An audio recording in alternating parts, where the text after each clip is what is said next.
Hello everyone මේ video එක O level exam එකට පාඩම් කරන අංගිනම් අදිලාට ඔයාලට තව ඕලෙවල් එක්සෑම් එකට තියෙන්නේ තව මාස 3.5ක් වගේ පොඩි කාලයක්නේ.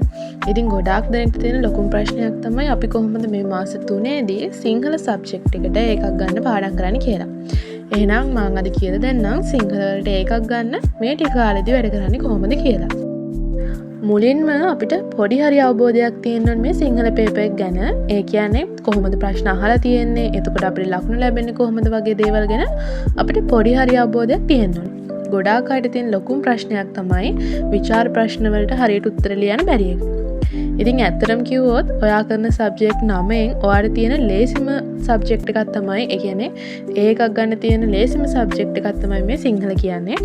එහෙනම් අද මම මේ කියලා දෙන විදිහට හරියටම පාඩම් කරන්න පුරුදු වෙන්න. ඉතින් මේ විදිහට පාඩම් කරොත් මේ මාස 3ේදී ඔයාට ඒකකට යන්න පුළුවන් මේ සිංහල සබ්ජෙක්ට් එක. දැන් අපි බලමු මේ සිංහල භාෂාව හා සාහිත්‍ය පේපර් එක ගැන. මේකෙදි ඔයාට සිංහල ව්‍යාකරණ, එතකොට සිංහල සාහිත්‍ය කියලා කොටස් දෙකක් හම්බෙනවානේ. ඉතින් ඔයාට මේ දෙකේම තියරි හොඳට පාඩම් තියෙන්න ඕනි ඔයා ඒකට යනවනම්. මේ ඔයාලට පේන්නේ O level සිංහල 2025 පේපර් එක. මුලින්ම ඔයාලට 1 2 3 කියලා කොටස් තුනක් තියෙන පේපර් එකක් නේ හම්බෙන්නේ. ඉතින් මේකේ පළවෙනි පේපර් එකේ ඔයාට MCQ 40ක් හම්බෙනවා.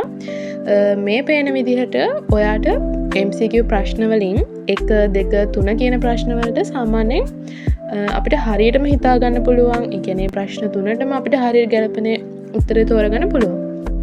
ඒ වගේම ගොඩක් වෙලාවට 7 වෙනි ප්‍රශ්නේ එන්නේ අකාරාදී පිළිවෙල හොයන්නනේ. ඔයාට මේ ප්‍රශ්නෙට හරියටම උත්තර ගන්න නම් සිංහල අක්ෂර මාලාව පුළුවන් වෙන්න ඕනේ. ඒ නිසා ඔයාට මතක නෑ වගේ නම් ඔයාට පුළුවන් එක් කොලයක් අරගෙන කීප සැරයක්ම ලියලා මතක තියාගන්න. ඉතින් මේ විදිහට පාඩම් කරොත් ඔයාට ඒ ප්‍රශ්නටත් හරියට උත්තරය ගන්න පුළුවන් වෙනවා. ඊළඟට MCQ 8 වෙනි ප්‍රශ්නේත් වැදගත්. ඒකේ තියෙන්නේ අක්ෂර වින්‍යාසය නිවැරදිව හොයන්න. ඉතින් ඔයාගේ ටෙක්ස්ට් බුක් එක, එතකොට නෝට් බුක් එක අරගෙන මේකට අදාළ පාඩම නිවැරදිව ඔයා පාඩම් කරගන්න ඕනේ. පාඩම් කරගන්න කියන්නේ ඔයා බලා ගන්න. මොකද මේ පාඩමෙන් අනිවාර්යෙන් ප්‍රශ්නයක් එනවා. ඉතින් මේ වගේ ප්‍රශ්න වලට ලේසියෙන්ම ලකුණු ගන්න පුළුවන්. ඒ නිසා කිසිම වෙලාවක ඔයා වරද්දන්න එපා මේ ප්‍රශ්නේ.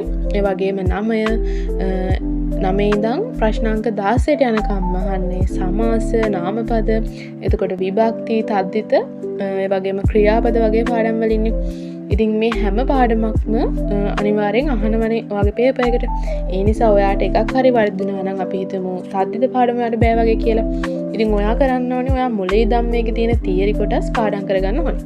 එතකොට ඔයාට තද්දිත වලින් මොන වගේ ප්‍රශ්නයක් ඇහුවත් ලේසියෙන්ම හරි විදිහට උත්තරේ ගන්න පුළුවන් වෙනවා මේ MCQ වලට වගේම ලියන පේපර් එකටත්. ඉතින් ඒ වගේම ක්‍රියාපද පාඩමත් ඔයා හොඳට බලා ගන්න. ඒකෙනුත් අනිවාර්යෙන් ප්‍රශ්න එනවා. ඒ වගේම MCQ පේපර් එකේ 17 18 එතකොට 19 20 කියන මේ වගේ ප්‍රශ්න සාමාන්‍යයෙන් ඔයාලට වගේ දැනුමෙන් උනත් හරියට මේක කියවලා බලලා මේ වගේ ප්‍රශ්න වලට හරි උත්තරේ ගන්න පුළුවන්. ඒ නිසා මේ වගේ ප්‍රශ්න අඩුම තරමේ 3 පාරක්වත් හරියට කියවලා බලලා උත්තර ලියන්න ඕනේ.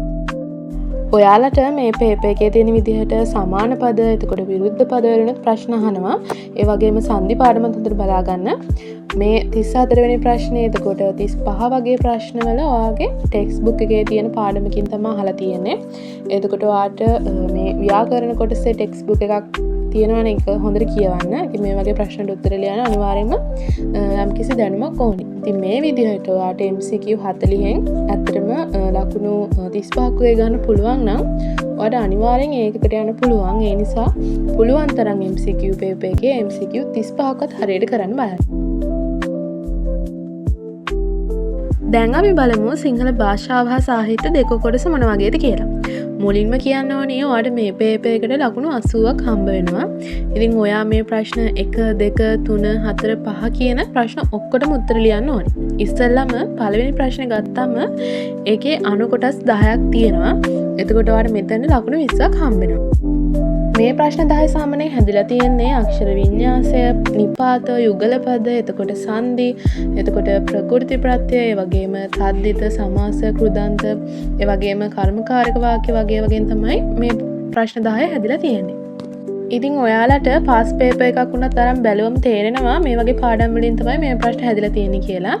ඒ නිසා ඔයා මේ පාඩම් වලට ඔයා හොඳ අවධානයක් දෙන්න. මේ ප්‍රශ්න සමහර විට ඔයා මේ පාඩම් වල තියරි කොටස් හරියට බලාගත්තා නම් ඇත්තටම ඔයාලට ලකුණු 20 මුණත් ගන්න පුළුවන් වෙනවා.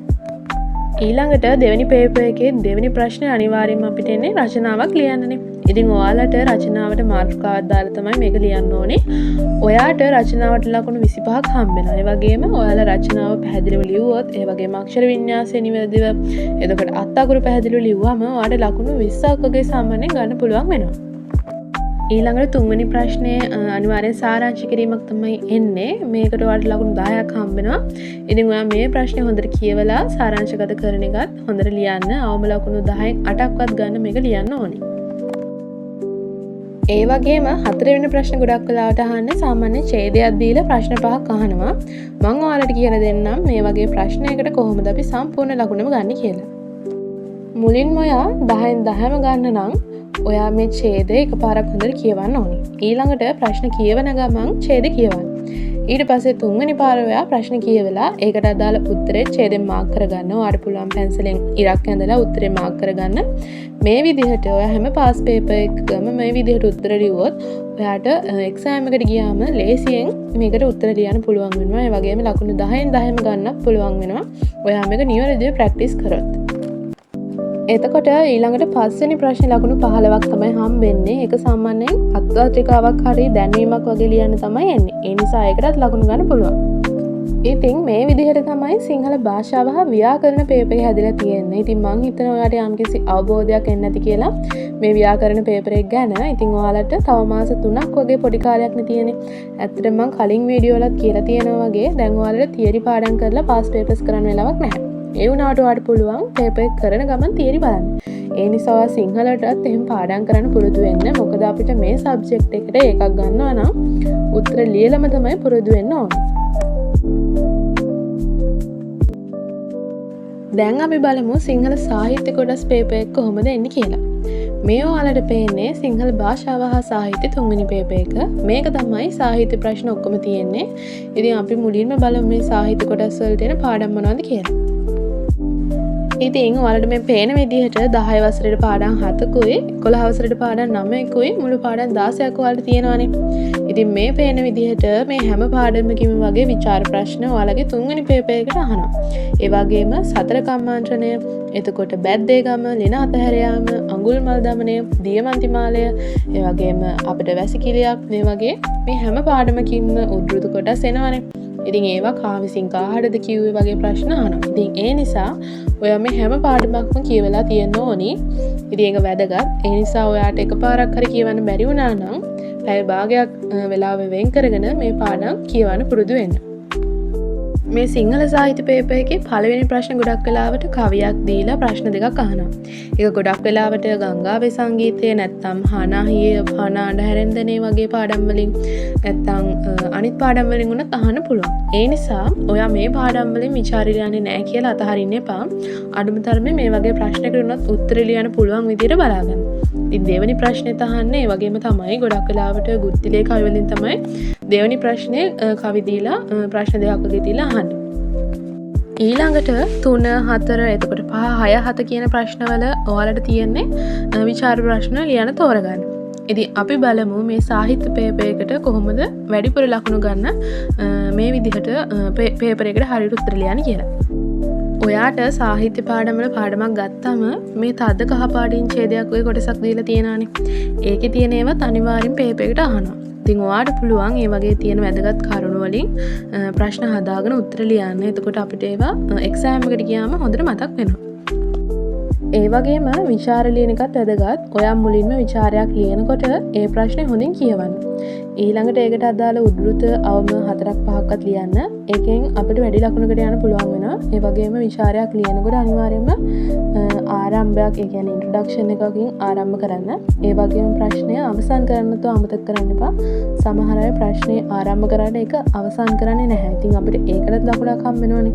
ඉතින් ඒ නිසා ඔයා මතක තියාගන්න විචාරයක් ලියනකොට ඉන්ට්‍රොඩක්ෂන් එකක් වගේම ඒකට අවසානයකුත් දෙන්න අමතක කරන්න එපා.